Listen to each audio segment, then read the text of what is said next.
Tom और आज हम बात करने वाले हैं जैक रायन के बारे में। जैक रायन का कैरेक्टर टॉम क्लैंसी की लिखी हुई नॉवेल्स पर आधारित है।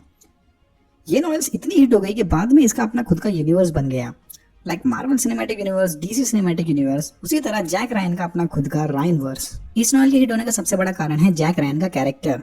Unlike James Bond and Jack Reacher, Jack Ryan कोई हाईली ट्रेंड सीक्रेट एजेंट नहीं होता।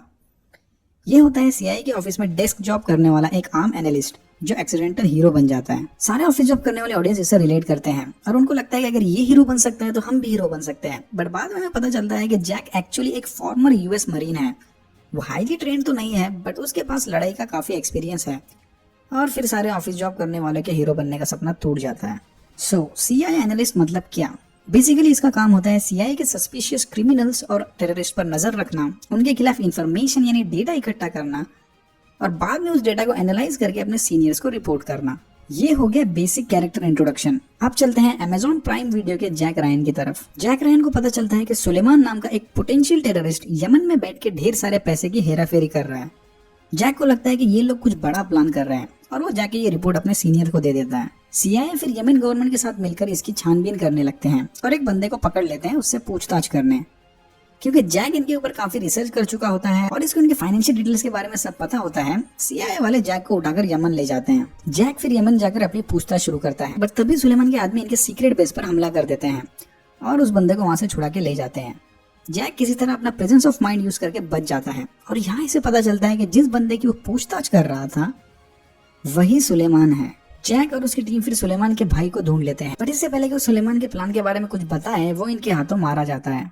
सीआईए वालों को फिर पता चलता है कि सुलेमान उसके साथियों के साथ एक वीडियो गेम चैट के थ्रू बात कर रहा है।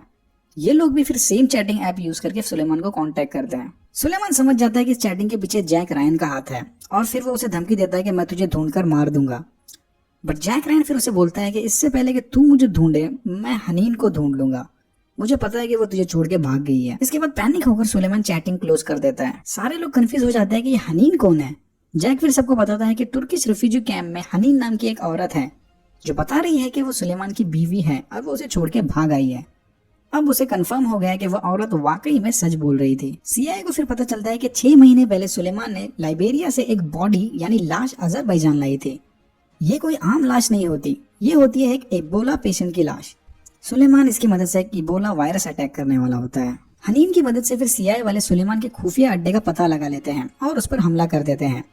बट वहां पहुंचने पर उन्हें पता चलता है कि सुलेमान को उनके आने की भनक लग गई थी और वो मौका रहते वहां से भाग गया और जल्दी जल्दी में अपने कैदियों को पीछे छोड़ गया। सुलेमान के इन कैदियों में से एक कैदी यूएस प्रेसिडेंट का एक खास आदमी होता है। सीआईए को लगता है कि शायद सुलेमान को ये बात पता नहीं थी।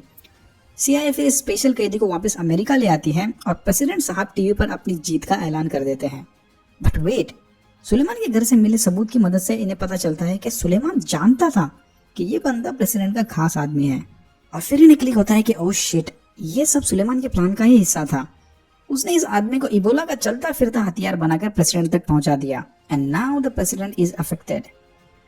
सीआईए फिर फटाक से प्रेसिडेंट को वहां से उठाकर एक हॉस्पिटल में ले जाती है। प्रेसिडेंट को देखने फिर सारे बड़े लोग हॉस्पिटल पहुंच जाते हैं और जाकर सीधा सुलेमान के जाल में फंस जाते हैं। सुलेमान का प्लान होता है कि प्रेसिडेंट समेत सारे बड़े लोगों को एक छत के नीचे लाकर बम से उड़ा देना। जैक रायन फिर सुलेमान की इस प्लान को भांप लेता है और सीआईए से बोलकर आसपास के सारे मोबाइल फोन टावर्स जैम करवा देता है ताकि कोई मोबाइल फोन यूज करके बॉम्ब ना उड़ाए, like a remote detonation. Luckily Suleiman का यही प्लान होता है। वो पुलिस के बेस में आकर मोबाइल यूज करके बॉम्ब डेटोनेट करने ही वाला होता है कि तब उसे पता चलता है कि देयर इज नो नेटवर्क और फिर जैक उसे ढूंढकर मार देता है। Happy ending.